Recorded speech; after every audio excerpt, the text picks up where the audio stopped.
You see something with your third eye or your spirit's eye. So we call that clear sight. It's clairvoyance. Clairsentience is when, you know how you sense that there's someone in the room, but you look around and there's no one there. That's clairsentience. It's clear sensing of a presence. And then clairaudience is when you hear something and you're sitting in a room and you know there's nothing there. My name gets called a lot. Yeah, I was just going to say. From spirit. And it's someone who wants my attention, usually because something significant is about to happen. And can I ask a question? What about animals? Because I've heard this before. Yes. You know, when my cats or the dog, when I used to have a dog, I might be sitting there watching TV, and all of a sudden the cat's just looking up and watching. Staring. Cats. And turning their head. And I'm they thinking, see spirit. And I look and I go, who are you looking at? Little kids, too, will do that. Yes, because they have no conscious your thought. hidden playmate, you know, the playmate you don't see. Sometimes it's grandpa talking when they're over in spirit, or it could be a child who attaches or comes. They have no conscious thought. They haven't. They haven't decided yet that this is spooky or strange or weird. So a cat or a dog or a small child seeing someone in spirit, it's very much innocence. As they grow up, sometimes they lose that sense because they don't want to talk about it. But others who are naturals grow up with it anyway. You know, Wayne Dyer did a story once when he was talking about one of my favorites. Good guy. Yeah, yeah. One of my mentors, he told the story about the little 3-year-old that went into the room of the newborn and said, "Tell me about God, I'm beginning to forget." Yes. That's so cool. Yes. That's amazing. I mean, the parents heard the child say this to the newborn. You know, another thing that we could mention is gardeners. You know, you go out and you're watching plants, or in the house, your house plants. They react to vibrations, and of course your minerals.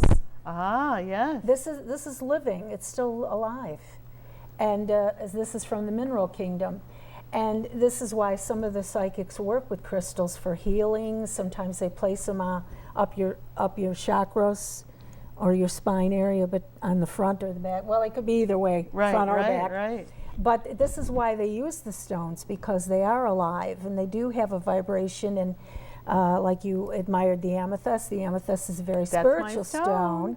And it also is good for people, if you have like an alcoholic in the house, it's good to put one of these in the middle of the living room, and it calms that person down. It brings a better balance into the home.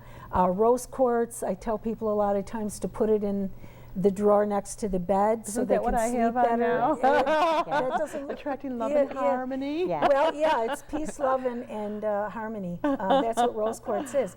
And the clear crystal is a very like a clairvoyant or a clair. You know, gives you the vibrations. Some psychics even hold the stones while they're working. While they're working, yeah, everybody does it different, but we all get the same answers. So let me ask a question from each of you to our viewers today. Those are really good, helpful what to do with stones for those who are watching today. Give a tip to somebody maybe who is going to transitional, our coach, going through transitions. Somebody's watching today that might need some encouragement, or what would you tell them to help them to start changing today, help to change their life today? Well, it would be baby steps, definitely. We would have to identify their block, identify, you know, their initial starting point. And from there, once we identify the block, we can clear that block. And then once we clear it, we can start to move over to forgiveness. And then once we forgive, well, I take that back. We have to learn from it. And then we can forgive. And forgiving self. And definitely forgive ourselves. Definitely, that is, you know. So then you might say that's a starting place, is to recognize that we're all human. Yes. We all fall short at different times, and the starting place is to learn to love yourself. Absolutely. And forgive yourself.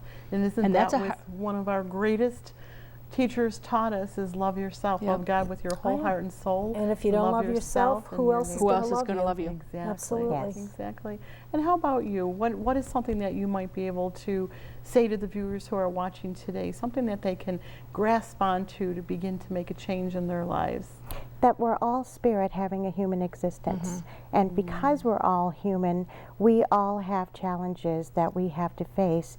And we don't usually grow through the happy times as much as we grow through the challenges.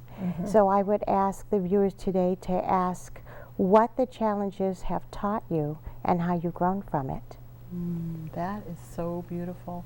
And isn't that the key in life? Yes. You know, as a coach, I can't tell you, just this morning in a coaching conversation where I was sharing with someone, I said, not only all my clients, but all my friends, everybody I know is going through, what do they say, you're either going into a crisis or you're in the middle of the crisis or you're coming out of one. And so there you have the moments of peace and serenity, but we're all human when we all struggle and we all fall short. And just knowing that opens us up to forgiveness of self. We're in the time frame of the awakening. Right.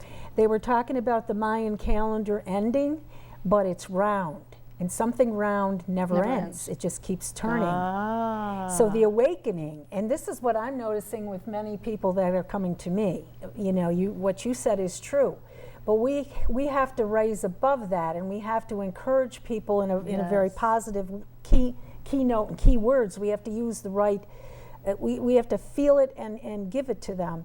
And that awakening is happening with many more people than we can imagine right now. I just thank each of you so much for coming today and sharing with our viewers to give them an idea of how they can begin to make that change, how they can take those one small steps at a time and begin that change. And they can come and visit you at the Psychic Expressions Fair at the Holiday Inn on Niagara Falls Boulevard, September 20th, 21st, and 22nd, Friday, Saturday, and Sunday. And I am just so excited. This conversation flew by, even faster than I could even imagine. But I'm excited. I think I'm going to come by and see you guys. Good. And I know you're helping the food bank with this fair as well. And you know, again, I just want to thank you for tuning in and sending your emails and your calls and following us on Facebook and on Twitter and on LinkedIn, because I'm enjoying hearing from you. And if you think you may want to be a guest on the show, please make sure that you reach out to me as well. And I want to thank just two of our sponsors, two additional sponsors, Kim Will from Mr. Frank's Barber and Beauty Shop, where she is helping to educate you on how to take care of your skin, your nails, your hair. There's lots of information to learn there too. And Marge Reed from the Healing Spa, where she's using a variety of different modalities, Reiki, massage, color and light, so many things, microcurrents, all kinds of stuff to help with your physical well-being too. So thank you for tuning in. And what more can I say? My heart is just overflowing with joy from today's program. And remember to stay focused because your health matters.